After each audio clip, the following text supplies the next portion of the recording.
ہاں موانی الارث سمجھ میں آ گئے؟ کس کو کہتے ہیں موانی الارث؟ موانی الارث وہ اسباب جو کیا بولتے ہیں کہ وراثت میں شریک ہونے سے مانا ہے.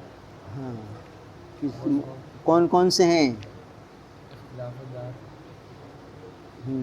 اور قتل آزاد غلام ہونا، قتل کرنا اور غلام ہونا. تم بتاؤ. قاتل ہونا، غلام ہونا، اختلاف دارین اور اختلاف دین. ہاں اختلاف دین اور اختلاف دار. ٹھیک ہے.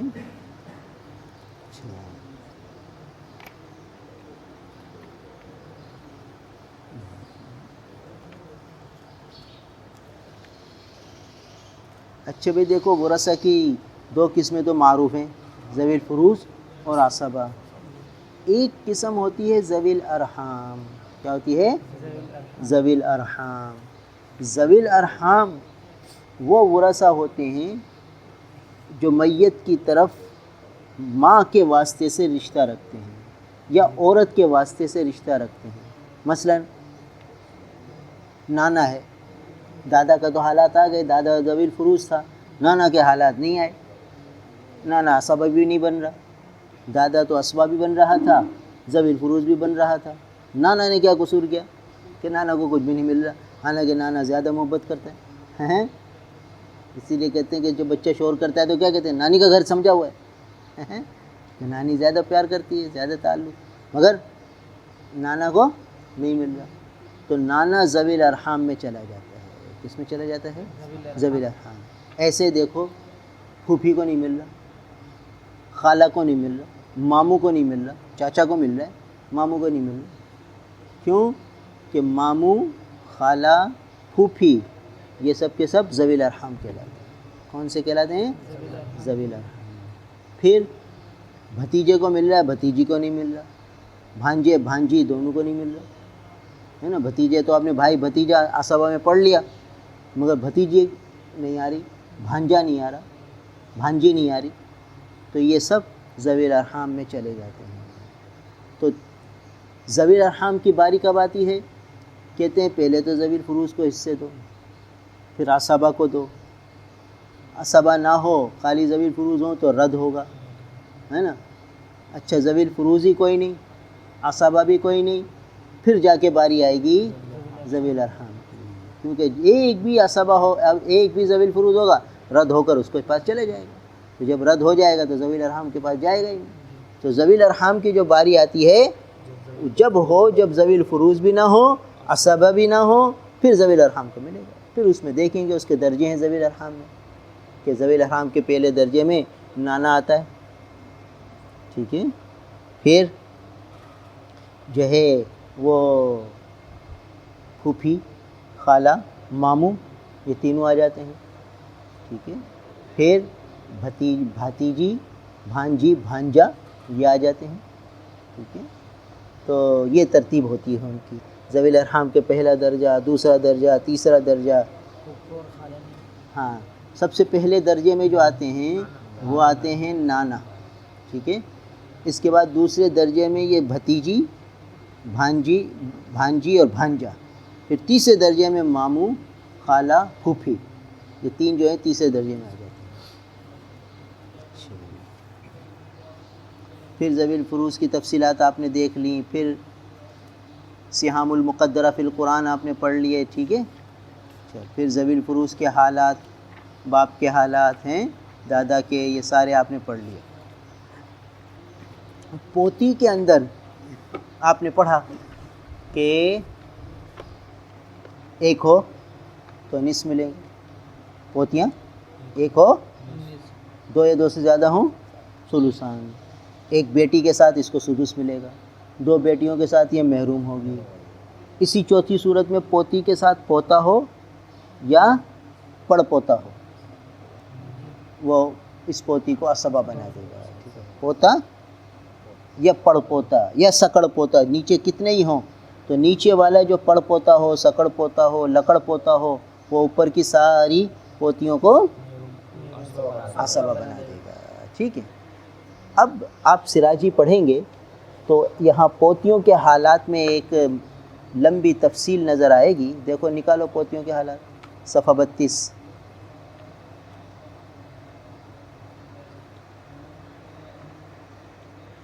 تو ایک شخص ہے, اس کے 3 بیٹے ہیں, عمر, بکر, خالد. دیکھو لکھا ہوا ہے. ٹھیک ہے.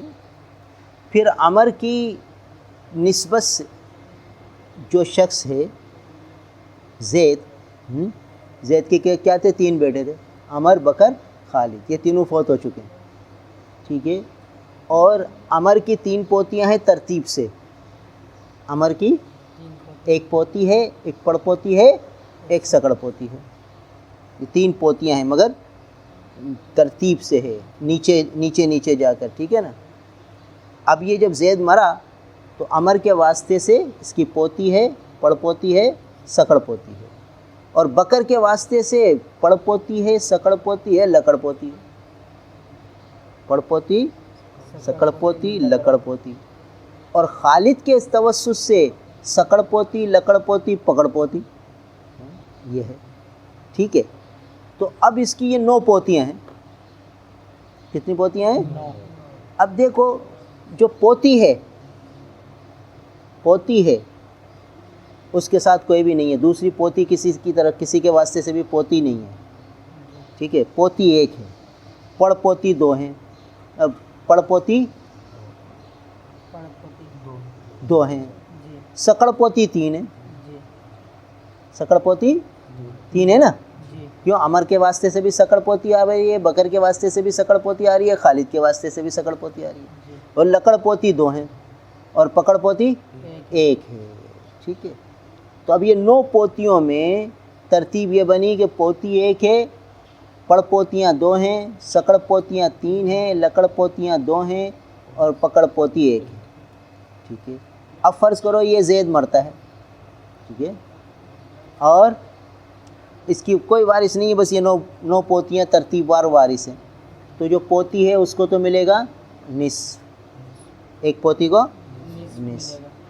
پھر جو پڑ پوتیاں ہیں ان کو مل جائے گا سدس, ان کو مل جائے گا سدس. پڑ پوتیوں کو سدس مل جائے گا. ٹھیک ہے. 2 ہیں, ان کو سدس مل جائے گا. پوتی کو نصف 1 ہے, اور باقی سدس کسے نہ مل جائے گا سدس. اس کے بعد جو سکڑ پوتیاں ہیں 3 وہ محروم ہوں گی, لکڑ پوتیاں محروم ہوں گی, پکڑ پوتی بھی محروم ہوگی. اب خدا کی شان ایک لکڑ پوتا بھی ہے, تو لکڑ پوتا لکڑ پوتیوں کو اور سکڑ پوتیوں کو اسباب بنا دے گا, اپنے درجے والوں کو, اپنے سے اوپر والوں کو. پکڑ پوتی کو نہیں بتائے گا, پکڑ پوتی کو اسباب نہیں بنائے گا, وہ نیچے کے درجے میں ہے, وہ نیچے کے درجے میں. ہاں لکڑ پوتا نہیں ہے, پکڑ پوتا ہے, تو وہ سب کو بنائے گا. پکڑ پوتا پکڑ پوتی کو بھی بنائے گا, سکڑ پوتی کو بھی بنائے گا, لکڑ پوتی کو بھی بنائے گا. ارے بات سمجھ میں؟ ہاں, کیونکہ وہ سب سے نیچے ہے, تو اوپر والی سب پھوپھیوں کو بنائے گی, سب اس کی پھوپھیاں بنتی چلی جائیں گی, ہے نا. تو یہ ترتیب ہے پوتیوں میں. اب دیکھ جائیے, عمر کی نسبت سے زید کی بھی ترتیب, اور اوپر نیچے 3 پوتیاں ہیں, پڑ پوتی, پڑ پوتی, سکڑ پوتی. بکر کی نسبت سے بھی 3 پوتیاں ہیں, پڑ پوتی, سکڑ پوتی, لکڑ پوتی. خالد کی نسبت سے بھی 3 پوتیاں, سکڑ پوتی, لکڑ پوتی اور پکڑ پوتی. لہذا پوتی کو اور 2 پڑ پوتیوں کو. اگر نیچے والی پوتیوں کے ساتھ کوئی پوتا ہو تو وہ اپنی بہنوں اور پھوپھیوں کو, جیسے لکڑ پوتا لکڑ پوتیوں اور سکڑ پوتیوں کا اسبہ بنے گا, اور نیچے والی پکڑ پوتی محروم ہوگی. بات سمجھ آ رہی ہے؟ اس کو تشبیب کا مسئلہ کہتے ہیں. کس کا مسئلہ کہتے ہیں؟ تشبیب. اور تشبیب کس کو کہتے ہیں؟ تو شاعر جب عشقیہ اشعار کہتا ہے تو اپنی محبوبہ کی تعریف میں کچھ تشبیہات دیتا ہے شروع میں. اس جو ابتدائی تشبیہات شروع کرتا ہے اس کو تشبیب کہتے ہیں. ٹھیک ہے. تو اس اعتبار سے یہ مسئلہ بھی تشبیب کہلاتا ہے کہ یہ بھی عجیب و غریب ہے. سکڑ پوتیاں, لکڑ پوتیاں, پکڑ پوتیاں, پکڑ پوتا آ رہا ہے تو سب کو کیا بنا رہا ہے؟ اسباب بنا رہا ہے. اس اعتبار سے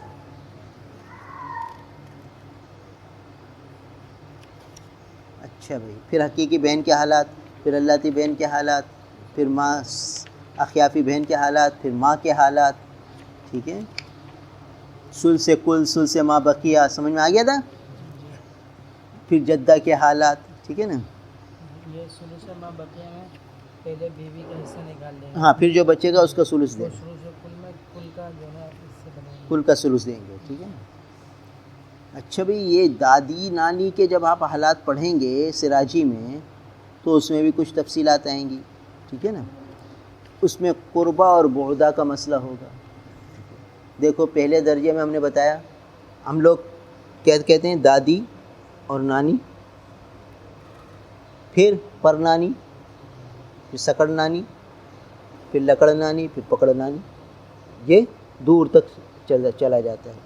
اب تو زیادہ زیادہ دادی پردادی، بس اس کے بعد تو کوئی رہتا ہی نہیں. پہلے زمانے میں عمریں لمبی ہوتی تھی تو پکڑ نانی، لکڑ نانی، سکڑ نانی تک سلسلہ چلتا تھا. تو اب نانی یہ قربہ ہے اور سکڑ نانی بعدہ ہے، ٹھیک ہے.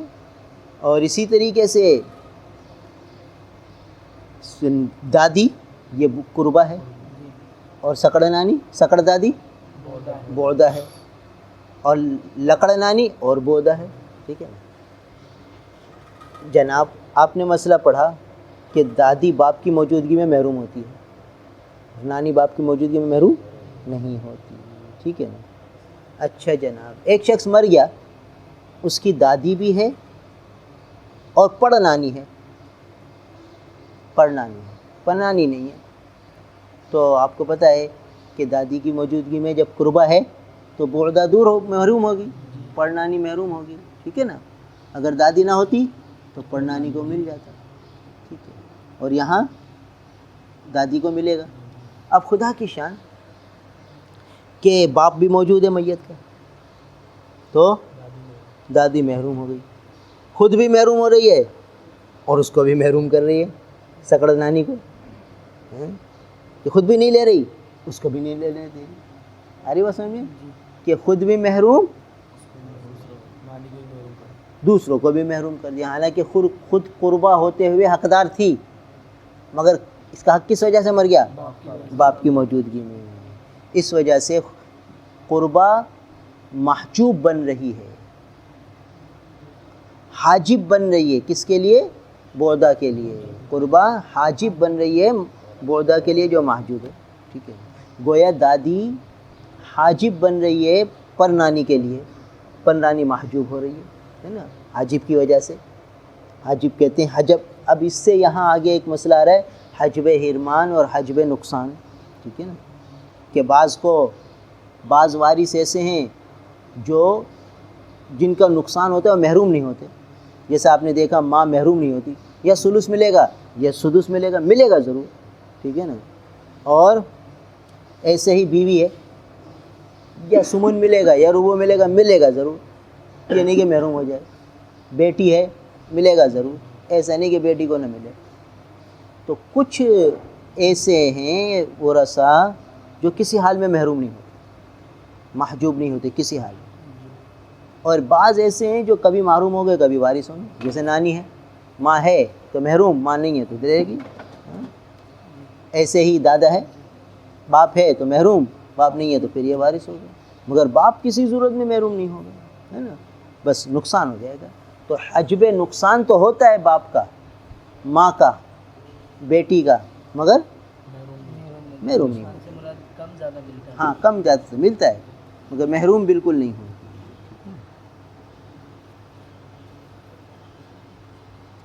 اچھا جناب، پھر بعض اوقات کیا ہوتا ہے کہ جدہ کو ایک کو دو نسبتیں لگی ہوئی ہوتی ہیں، اور ایک کو دو قرابت لگی ہوئی ہوتی ہے، اور ایک کو ایک قرابت لگی ہوئی ہوتی ہے.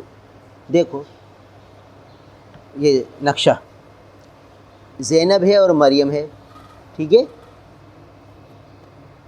زینب کا ایک بیٹا ہوا جاوید، ٹھیک ہے، اور مریم کی ایک بیٹا ہوا اور ایک بیٹی ہوئی، ٹھیک ہے. مریم کے دو بچے، بیٹا اور بیٹی، اور زینب کا ایک بچہ بیٹا جاوید. اب کیا ہوا؟ جاوید کی شادی مریم کی بیٹی سے ہو گئی، زینب کے بیٹے جاوید کی شادی مریم کی بیٹی سے کلثوم سے ہو گئی۔ اب اللہ نے ان کو دیا ننا، اس کا نام خالد رکھا ہے، ٹھیک ہے۔ اچھے جناب، مریم نے اپنے بیٹے کی بھی شادی کر دی زید کی کہیں اور، اس سے اللہ نے دی ننی ہیں، اس کا نام ہو گیا خالدہ۔ اب کیا ہوا کہ زید نے اپنی بہن کلثوم سے کہا بھائی تو کلثوم نے اپنے بھائی زید سے کہا اپنی بیٹی خالدہ میرے بیٹے خالد کو دے دے بھائی، ہیں تو ان کا رشتہ ہو گیا، خالد کا خالدہ سے ہو گیا۔ اب دیکھو ان دونوں کی شادی ہوئی تو ماجد پیدا ہو گیا، کیا پیدا ہو گیا؟ ماجد ماجد ہو گیا۔ اب دیکھو ماجد کا زینب سے کیا رشتہ ہے؟ ماجد کا زینب سے ساس بنے ایک رشتہ ہے کہ اس کے باپ کی دادی ہے، کیا ہے؟ سمجھ میں آ رہا ہے؟ باپ کی کیا بن رہی ہے؟ دادی، باپ کی دادی بن رہی ہے نا۔ ماجد کا باپ جو خالد ہے اس کی دادی ہے زینب، مگر مریم جو ہے وہ ماجد کے باپ خالد کی نانی بھی ہے اور ماں کی دادی بھی ہے، باپ کی نانی ہے، ماں کی دادی ہے مریم۔ سمجھ میں آئے رشتے؟ دیکھو مریم جو ہے وہ ماجد کی کیا لگ رہی ہے؟ باپ کی نانی ہے نا۔ بھئی خالد کی ماں تھی کلثوم، کلثوم کی ماں تھی مریم، نظر آ رہا ہے؟ تو خالد کی نانی کون بنی؟ مریم، اور خالدہ کی دادی بنی مریم۔ مریم کا بیٹا زید تھا، زید کی بیٹی خالدہ، تو مریم جو ہے کیا بنی؟ خالد کی دادی بنی، یعنی خالد کی نانی بنی اور خالدہ کی دادی بنی۔ اب ماجد چونکہ خالد اور خالدہ کا بچہ ہے، بیٹا ہے، تو ماجد کی جو ماں ہے مریم، ہاں ماجد کی جو رشتہ مریم سے لگ رہا ہے وہ دو واسطوں سے لگ رہا ہے۔ کیا دو واسطے؟ کہ باپ کی نانی اور ماں کی دادی، ماں کی دادی بن رہی ہے مریم اور باپ کی نانی بن رہی ہے، دو رشتے لگ رہے ہیں۔ اور زینب سے، اور وہ کیا ہے؟ باپ کی دادی۔ اب ماجد مر رہا ہے اور بہت سی جائیداد چھوڑ رہا ہے، اور بیچ میں یہ سب مر چکے ہیں، خالد، خالدہ، جاوید، کلثوم، زید سب مرے ہوئے، مریم اور زینب زندہ ہیں۔ تو یہ کیا بنی؟ جدہ بنی، اور درجہ بھی ایک ہی ہے، درجہ بھی دونوں کا ایک ہی ہے، کوئی بودا قربا وغیرہ نہیں ہے، بس فرق ہو رہا ہے کہ مریم کو دو نسبتیں لگ رہی ہیں، زینب سے ایک لگ رہی ہے۔ تو اب امام ابو یوسف رحمۃ اللہ علیہ فرماتے ہیں کہ دو حصے ہوں گے، سدس ملے گا نا ان کو، یہ جدہ ہیں، جدہ کو سدس ملتا ہے، تو سدس میں دو حصے ہوں گے، ایک زینب کو دے دو، ایک مریم کو دے دو۔ ابدان کا اعتبار ہوگا، کس کا؟ ابدان، دو بدن ہیں تو انصافاً ہوگا، نصف نصف، ٹھیک ہے۔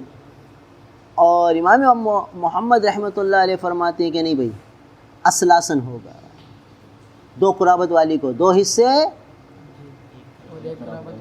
ایک حصہ، تو جو سدس ہے اس کے تین حصے کرو، سدس کے تین حصے کرو، ایک حصہ زینب کو دو، دو حصے مریم کو دو، کیونکہ مریم کو دو رشتے لگ رہے ہیں۔ تو یہ اختلافی مسئلہ ہو گیا کہ یہاں امام محمد رحمۃ اللہ علیہ کے نزدیک تین حصے کریں گے، دو حصے دو قرابت والی کو دیں گے، ایک حصہ، اور امام ابو یوسف رحمۃ اللہ علیہ فرماتے ہیں نہیں بھائی، دو حصے کریں گے، انصافاً کریں گے، دونوں کو آدھا آدھا دے دیں گے۔ یہ بھی سراجی میں آئے گا، ٹھیک ہے۔ پھر عصبات آپ نے پڑھے، 4 قسمیں ہو گئیں، ٹھیک ہے نا، اسبا نسبی ہے، سببی ہے، ٹھیک ہے۔ پھر جزء المیت، اصل المیت، جزء ابی المیت ہے نا، جزء جدی، بیٹا پوتا، باپ دادا، بھائی بھتیجا، چچا اور اس کی مذکر اولاد، ٹھیک ہے۔ اور اسباب غیری، عورت مرد کی وجہ سے اسبہ بنے، بیٹی پوتی حقیقی بہن اللہ کی بہن اپنے بھائی کے ساتھ مل کر اسبہ بنتی ہے، ٹھیک ہے. اور اسبہ ما غیری عورت کی وجہ سے اسبہ، بیٹی اور پوتی کی وجہ سے حقیقی بہن اسبہ بن جاتی ہے یا اللہ کی بہن اسبہ بن جاتی ہے. اب حجب کی تعریف ہے نا. حجب کے لغوی معنی باز رکھنے کے ہیں، اور اہل فرائض کی اصطلاح میں ایک وارث کے موجود ہونے کی وجہ سے دوسرے وارث کو کم ملے جو کچھ نہ ملے، اس کو حجب کہتے ہیں. جیسے اولاد کی موجودگی میں بیوی کو، اور اگر اولاد نہ ہو تو ربع ملتا ہے. کوئی اولاد نے بیوی کا حصہ ربع سے ثمن کی طرف گھٹا دیا، ٹھیک ہے. ایک ہوتا ہے حجب، ایک ہوتا ہے موانع الارث. موانع الارث میں تو بیٹا کافر ہے یا غلام ہے تو وہ ایسا ہے جیسے کہ کل عدم ہے ہی نہیں. اور حجب میں کیا ہوتا ہے کہ وہ موجود تو ہے، عارضی طور پر محروم ہو رہا ہے. اگر ایک وارث بیچ میں واسطہ نہ ہے تو پھر اس کو حصہ مل سکتا ہے. جیسے بتایا تھا کہ بیٹے کی موجودگی میں بھائی بہن محروم ہو جائیں گے، ہے نا. اور خدا کی شان باپ سے پہلے بیٹا ہی مر گیا، بھائی بہن محروم ہو رہے تھے بیٹے کی وجہ سے، بیٹا پیدا ہو گیا تو بھائی بہن محروم. خدا کی شان وہ بیٹا شیر خوارگی میں مر گیا، بھائی زندہ ہے ابھی. پھر کچھ عرصے بعد اس بیٹے کا بچہ، اب باپ مرا تو اب ہے ہی نہیں کوئی وارث، بیٹا تو ہے نہیں، تو بھائی بہن وارث ہو جائیں گے. تو بھائی بہن وقتی طور پر محروم ہو رہے تھے، اب بیٹا مر گیا تو پھر وارث بن گئے. پھر حجب نقصان ہے، حجب حرمان ہے. حجب نقصان وہ جس میں حصہ گھٹتا ہے، اور حجب حرمان بالکل محروم ہو جاتا ہے. جیسے ابھی بتایا کہ جدہ ماں کی موجودگی میں بالکل محروم ہوگی، دادا باپ کی موجودگی میں بالکل محروم ہوگا، اور ماں حجب حرمان ہوگا، یا سدس ہوگا یا سلس ہوگا. بیوی کو حجب حرمان ہوگا، ثمن ہوگا، ربع ہوگا. شوہر کا نصف ہوگا، ربع ہوگا. یعنی حصہ کم ہو رہا ہے، بالکل محروم نہیں ہو رہے. شوہر کو نصف ملتا ہے اگر اولاد نہ ہو، اور اولاد آ گئی تو ربع ملے گا. ایسے ہی بیوی کو ربع ملتا ہے اگر اولاد نہ ہو، اور اولاد ہے تو ثمن ملے گا. ربع سے ثمن کی طرف گھٹ گیا، نصف سے ربع کی طرف گھٹ گیا. یہ ہے حجب نقصان، نقصان ہو گیا.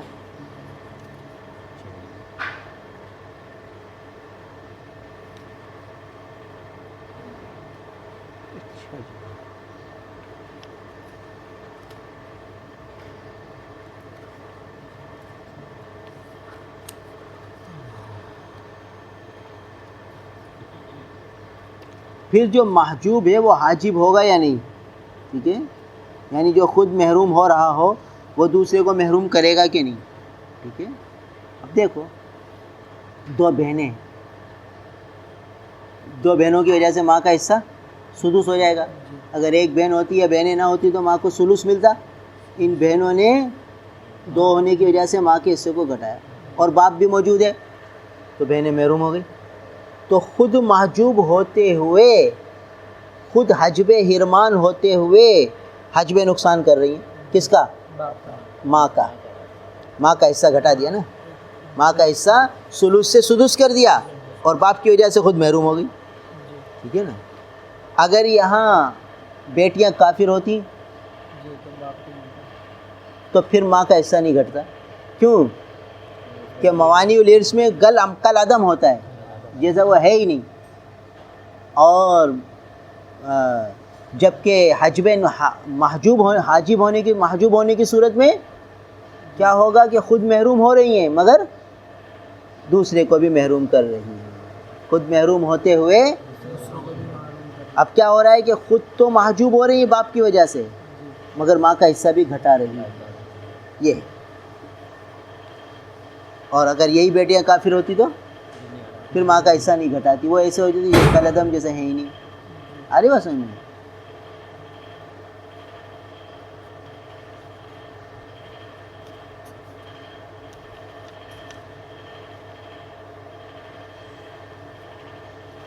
پھر یہ مخارج فروج آ گئے. اصل مسئلہ کسے کہتے ہیں، ٹھیک ہے نا. اصول مسائل 7 ہیں، 2 3 4 ان کی عددی شکل ہے نا. نصف کا اصل 2 ہے، ربع کا اصل 4 ہے، ثمن کا اصل، ثلثان کا اصل، ثمن کا اصل 8 ہے، ٹھیک ہے.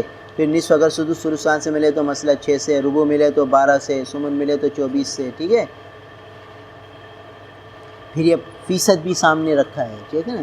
2/3 کے معنی 66%، نصف کے معنی 50%، ثلث کے معنی 33%، ربع کے معنی 25%، ٹھیک ہے. پھر اول آپ نے پڑھ لیا، ٹھیک ہے، پھر اول کی یہ مثالیں ہو گئیں. پھر تناسب، دو عددوں کے درمیان نسبت دیکھنا، تماثل، تباین، تداخل ہیں، توافق. پھر تصحیح، وہ چھوٹے سے چھوٹا عدد جو تمام ورثہ پر پورا تقسیم ہو جائے، کسی وارث کے حصے میں کسر واقع نہ ہو، ٹھیک ہے نا. پھر تصحیح کے 7 اصول. سب سے پہلے نسبت عدد روس اور عدد سیام میں دیکھی جائے گی. تماثل ہو تو اسی طرح رہنے دو، تباین ہو تو بھی رہنے دو، توافق ہو اور تداخل ہو تو اس کو کاٹ دو، ٹھیک ہے. پھر دوسرے مرحلے میں عدد روس اور عدد روس میں نسبت دیکھیں گے. تماثل ہو تو تباین ہو تو ضرب دیں گے، تداخل ہو تو بڑے عدد کو لے لو، توافق ہو تو ایک کا کل، ٹھیک ہے. پھر عدد روس عدد سہام کی نسبتیں، ٹھیک ہے. عدد روس وارث کی تعداد کو کہتے ہیں، اور عدد سہام ان کو جو حصہ ملا ہے اس کو کہیں گے، ٹھیک ہے. پھر تخارج. تخارج کیا ہوتا ہے؟ یعنی ایک وارث اب کچھ حصہ لے کے نکل جائے، ٹھیک ہے نا. کیا اس کو صلح بھی کہتے ہیں کہ بھئی 4 بیٹے ہیں، ابھی جائیداد تقسیم نہیں ہوئی. ایک بیٹا کہتا ہے کہ بھئی مجھے تو ابا کی یہ دکان دے دو، اب بس پھر مجھے حصہ نہیں چاہیے، ٹھیک ہے نا. اب ہو سکتا ہے وہ دکان اس کے حصے سے زیادہ ہو سکتا ہے کم ہو، دونوں پہلو ہیں. وہ اس پر راضی ہیں، سب وارث راضی ہیں، تو اب یہ ایک وارث نکل گیا، اب 3 رہ گئے، 3 کو حصہ تقسیم کر دیا جائے گا جو بچا ہے، ٹھیک ہے نا. اس کو تخارج کہتے ہیں کہ ایک وارث خروج کر گیا اب ترکے میں سے کچھ حصہ لے کر. اب وہ حصہ ممکن ہے کہ اس سے زیادہ بھی ہو، اس کے حصے سے کچھ کم بھی ہو. پھر اس میں تھوڑی تفصیلات بھی ہیں.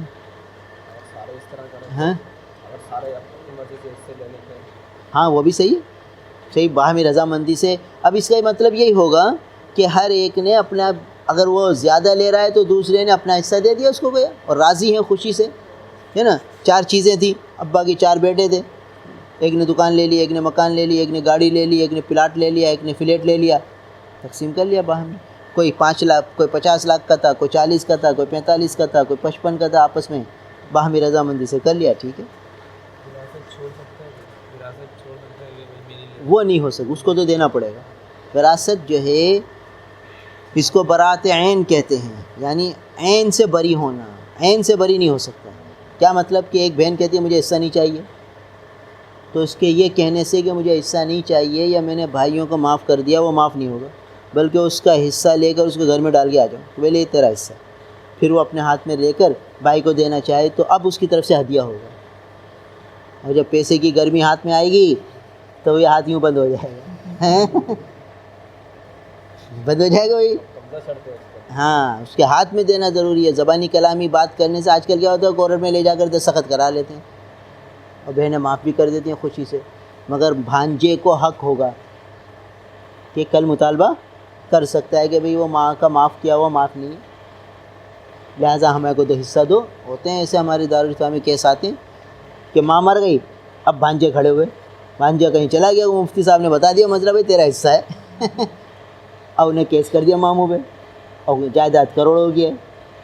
ماموں کہتا ہے میری بہن نے معاف کر دیا تھا، تیری ماں نے مجھے معاف کیا ہے. وہ کہتا ہے معاف کرنے سے معاف ہوتا نہیں، چلو مفتی صاحب کے بعد یہ مسئلے کھڑے ہوتے ہیں. تو اس لیے ہاتھ میں دینا ضروری ہے. میراث وہ مال ہے جو زبردستی ملکیت میں آتا ہے. اب دیکھو بہن نہیں لینا چاہ رہی پھر بھی ملکیت میں آ رہا ہے، اور شریعت یہ کہتی ہے کہ ہاتھ میں دو، ہاتھ میں دیں گے تو پھر اس کی رضا نارضا کا پتہ چلے گا. ہاتھ میں ہے ہی نہیں ایک چیز تو کیا پتہ چلے گا، ٹھیک ہے نا.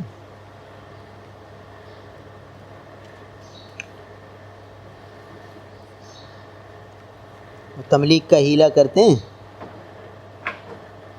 تو ایک مدرسے والوں نے وہ غریب کو پکڑا کہ یار تو ہیلہ کر. وہ ملنگ بن کے آ گیا، سادہ صوفی بن گئے، ٹھیک ہے میں کر دیتا ہوں.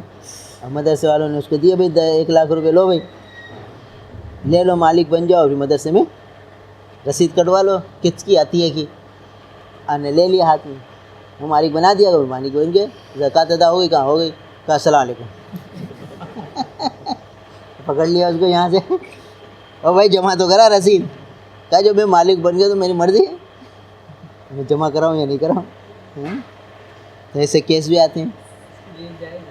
کیا ہے؟ اور زبردستی تو لے نہیں سکتے مدرسے والے. ہاتھ پاؤں جوڑیں گے اس کے شربت پلائیں گے, آئس کریم کھلائیں گے, کسی نہ کسی طریقے سے کر کے اس کو راضی کریں گے. اچھا وراثت تقسیم کے دوران اگر کوئی ہیں؟ وراثت تقسیم کے دوران اگر کوئی وارث مر جائے, ہاں اس کو مناسخہ کہتے ہیں. کیا کہتے ہیں کہ بھئی ابھی میراث تقسیم ہوئی نہیں, 2-3 وارث یکے بعد دیگرے مر گئے, تو اب کیسے تقسیم ہوگا, وہ تھوڑا پیچیدہ مسئلہ ہے, ٹھیک ہے نا. اور اس کو ہم نے اس لیے نہیں چھیڑا کہ وہ اس میں ہے تو صحیح, کئی وارث یکے بعد دیگرے. مثال کے طور پر اس کو موری سے اعلیٰ کہتے ہیں. دادا مر گیا ایک, ٹھیک ہے نا, اس کے 2 بیٹے 2 بیٹیاں تھیں. اس کے مرنے کے بعد ایک بیٹی مر گئی, پھر دوسرا بیٹا مر گیا, پھر بیٹے کا بھی بیٹا مر گیا, اور ابھی تک دادا کی جائیداد تقسیم, اس کو کہتے ہیں مناسخہ. اس میں جو وارث پہلے مرا اس کو ایک بطن کہتے ہیں, پھر دوسرا مرا اس کو دوسرا بطن, پھر تیسرا بطن, پھر کئی بطن آ جاتے ہیں, ٹھیک ہے. تو اس کا مسئلہ دارالفتاء میں ایک دفعہ آیا, 1901 کا 110 سال پہلے کی بات. وہ اس وقت 2010 تھا, ابھی تو 2200 چل رہا ہے. اس وقت 2010 تھا, 10 یا 8 تھا.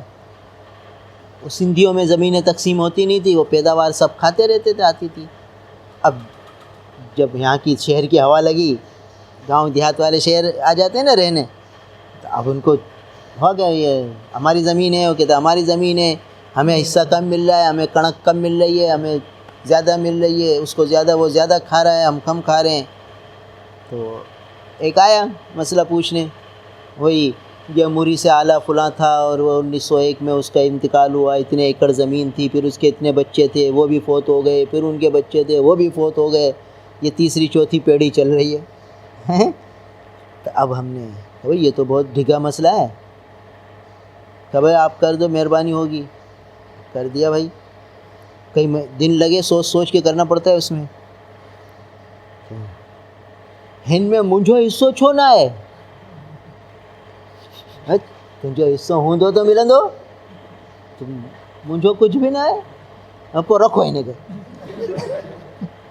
چو بھائی ایک ہفتے کی مغز ماری ہے, تو مجھے حصو ہی کہنے ماں چھا کرنا, مجھے کہڑے کم جو فتو جو حصو ہو جائے تو مجھے کم اچھے, ماں کیس پیو کرا کتنے کہڑے کیس کندو اس ماں, مجھے میری تو مغز ماری کرا دی تو نے.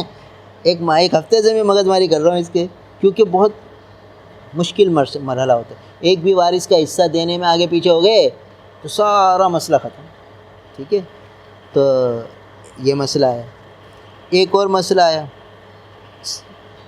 ایک آیا آدمی کہنے لگا بھئی وہ میری بیوی مر گئی ہے, اب میری بیوی کے کچھ پلیٹیں ہیں, کچھ کپ ہیں, کچھ چمچیاں ہیں, کچھ کپڑے ہیں, تو بھائی یہ تقسیم کر دو آ کے.